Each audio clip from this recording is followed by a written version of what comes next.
Bien le bonjour et bienvenue dans une autre revue très spéciale. Et non, nous ne sommes pas dans les années 90, 96 en fait. C'est une revue vers le passé d'une figurine que je recherchais depuis très longtemps. Un de mes personnages préférés de la série Beast Wars, Inferno. Donc j'ai ici la version complète dans la boîte et tout. Et ouais, Beast Wars. Et bah, dans le fond, quand j'étais tout petit, tout jeune, j'écoutais beaucoup de Transformers, j'avais toutes les figurines, j'étais un grand fan. Ensuite, la puberté est arrivée, j'ai découvert les filles, l'école, la drogue et j'ai lâché les Transformers.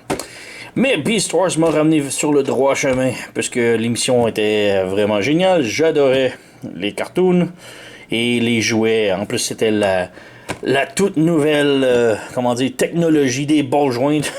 Donc, ouais, les nouveaux Transformers, Beast Wars m'ont ramené sur le droit chemin et je suis très content. J'ai pas été capable de mettre la main là-dessus sur Inferno quand c'était sorti, mais me voilà, j'ai mis la main dessus et je suis très content. Donc on a la boîte ici, Beast Wars Evil, Predacon, Inferno. Un truc à noter ici, c'est marqué « À Brian pour la royauté ». Donc, ouais, c'était une quote de Inferno. Et bon, on semblerait que c'était un cadeau à Brian et que Brian a gardé la boîte et maintenant s'en est débarrassé sur eBay et j'ai mis la main dessus. Donc, merci Brian, peu importe qui tu es. J'apprécie. Donc, on a la boîte ici. On a Inferno ici, qui a l'air très psycho. Vraiment beaucoup plus violent que dans l'émission. On a la petite fenêtre ici de la fourmi. Sur le dessus, c'est identique. Sur le côté, c'est identique. Sur l'autre côté, c'est identique. En arrière, c'est pas mal identique, mais là, on a les text specs avec la carte que l'on pouvait découper. C'était un petit peu cheap dans le temps. On a ici la petite description. Et ouais, c'est en anglais. Et en dessous, une petite belle vue sur le passé. Donc, on a les figurines ici Deluxe Rhinox, Cybershark, Armadillo, Air Razor, Wolfang, Tigertron. Donc, toutes des Deluxe. En dessous, nous avons les Predacon. Donc, on a Black Arachnia. Un autre que je cherche beaucoup, que je vais mettre la main dessus. Nous avons Buzzsaw, Insecticon, Razor Claw, Snapper et Jetstorm et Inferno qui est de la classe Mega. Mega est la classe, disons, Voyager dans le temps. Et ça donne ça. Donc, ne perdons pas de temps et ouvrons la boîte. Voyons ce qu'il y a à l'intérieur. Donc, nous avons l'instruction juste ici. Et la figurine juste ici. Voilà, il n'y a rien d'autre à l'intérieur, autre que des attaches.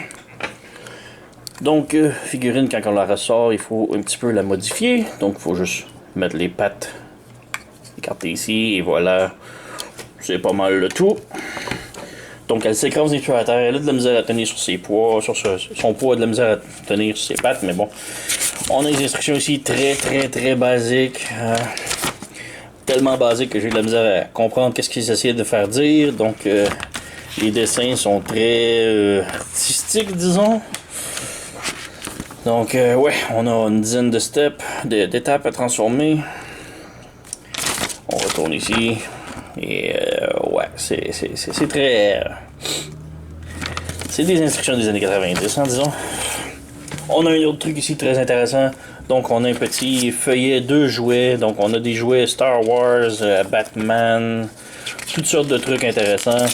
C'est vraiment cool. Oh, Gargoyle. Ça fait longtemps que je voulais mettre la main sur une coupe de Gargoyle. C'était mon émission préférée. Mais bon, hein, on a aussi les Batman, Justice League, Beast Wars, c'est ça qu'on voulait voir. Donc on a encore d'autres petites figurines. C'est pas mal les mêmes qu'on a vu à Lando, sur ce côté-là. Mais sur ce côté-là, on a les Mega et les Ultra. Donc les Voyager et les Leader Class. Donc on a Polar Claw, qui est quand même vraiment cool. Et on a Scorponok. Scorponok, je comprends pas pourquoi, mais il est très cher, très dispendieux à trouver en magasin, ou ben en magasin, sur internet. Je sais pas pourquoi il est si dispendieux. Mais bon. Et dans les classes Ultra, ou Lear, on a Megatron et Optimus Primal. Donc vraiment cool. Autrement, on a d'autres figurines. Superman, les Preschool Tonka, encore Tonka un petit peu plus jeune. Encore Tonka. Et on a d'autres trucs ici de Supersonic Power. Je connais pas trop cette ligne. Ça a l'air des petites autos que tu crains et ça va vite. On a les XRC, les voitures téléguidées. Donc, c'est quand même cool. C'est le fun d'avoir des vieux magazines des années antérieures et de regarder les jouets. On a une arme ici, Whiptail Scorpion. Quand même intéressant comme concept. On a un dragon ici de Nerf, chauve-souris plus ou moins. On a des modèles discontinus de très longtemps que là, on avait oublié que ça existait. On a même une table de hockey de Nerf. On a d'autres armes. Dragonheart. Hey, vous vous souvenez de ce film-là, Dragonheart? Je savais même pas qu'il y avait des figurines là-dessus. Donc, ouais, on a la nouvelle type de G.I. Joe super extrême, bizarre, louche, que personne n'a vraiment aimé. On a les Action Man. Et ouais, quand même très cool. Donc, ouais, passons maintenant à la fourmi, à Inferno. Donc, Inferno en mode fourmi, disons-le. Quand même très bien. On a beaucoup de rouge translucide. La figurine est presque entièrement de rouge translucide. Je suis pas un fan du translucide, mais bon, ça est quand même bien. Ça a été la seule version qu'on a eu d'Inferno. On a eu un repaint noir, je crois. Je me souviens plus du nom, par contre, c'était qui. Mais quand même, belle figurine. On a du vert ici sur l'abdomen et sur le torse. On a les beaux yeux mauve foncé. On a une petite gimmick ici que si on avance, les mandibules s'ouvrent. Yep. On a l'antenne ici qui peut bouger. Les bras, ils sont sur un ball joint, donc ça pivote tout sens, tout côté. Même chose pour le coude. Les joints sont quand même assez serrés, mais bon. On a aussi un autre ball joint ici. L'abdomen peut tourner, mais ça c'est plus pour une gimmick en mode robot. On a encore ball joint aux jambes ici et aux genoux, donc on peut pivoter tout sens, tout côté. On a encore un autre flip ici, mais c'est plus pour la transformation au robot. Et on a des petites pattes au centre ici qui ont aucune articulation, dommage. C'est un petit peu dommage, mais ouais. Ça pivote, c'est sur des ball joints encore, donc ouais. Donc figurine quand même vraiment superbe. J'ai beaucoup adoré Inferno dans la série. Vraiment un bon petit relief comédie. Il était maniaque, mettait le feu partout et il appelait Megatron sa reine. Donc, ouais, on peut peut-être passer à la transformation maintenant. Donc, transformation rapidos, c'est pas très compliqué. On arrive, commençons avec les pattes en arrière. On fait juste lever les pattes noires et les rabattre sur les mollets, comme ça. On fait pivoter la jambe vers le dessous. On prend l'abdomen et on le lève par-dessus la tête, par-dessus le corps de la fourmi. Et on vient pivoter ici la taille de la fourmi. Comme ça, pour faire le robot, la taille du robot. Il faut juste splitter ici, c'est très difficile. Voilà. Donc on a les jambes de fait maintenant. On repivote ici. On ferme les pattes ici vers les bras. On arrive en arrière ici, on lève le dos, ici, et on fait juste tourner, on rabaisse la tête de Inferno, de la fourmi, et on la ramène comme ça, vers l'avant, voilà. Et c'est pas mal de tout, disons, hein. On peut ramener l'antenne ici vers le bas. Donc on a Inferno maintenant de transformer en mode robot. Comme je disais, relativement très simple comme transformation, mais c'est un des plus fidèles à l'émission, disons. Mode robot, le jouet, là, si vous avez vu les images sur la boîte, c'était pas très fidèle à la télé, les jouets, là, surtout genre Rhinox qui était une horreur. Le mode robot, le mode Drino était quand même bien. Mais lui était quand même un des meilleurs et des bien représentés de la série. Donc, peut-être le derrière ici, l'abdomen, on va faire ça ici. Peut-être l'abdomen qui est un petit peu gros à mon goût, mais quand même très bien, pareil. Sinon, l'articulation reste les mêmes pour les pattes. On a juste une tête ici articulée, bas joint, donc ça bouge assez bien. On a le beau visage qui a l'air d'un psychopathe que j'aime beaucoup. Donc, ouais. Il ressemble pas tellement à la série télé, mais c'est quand même prêt. Très près. Et bon, les genoux sont un petit peu faible, mais c'est quand même bien. C'était l'air des ball joints, disons.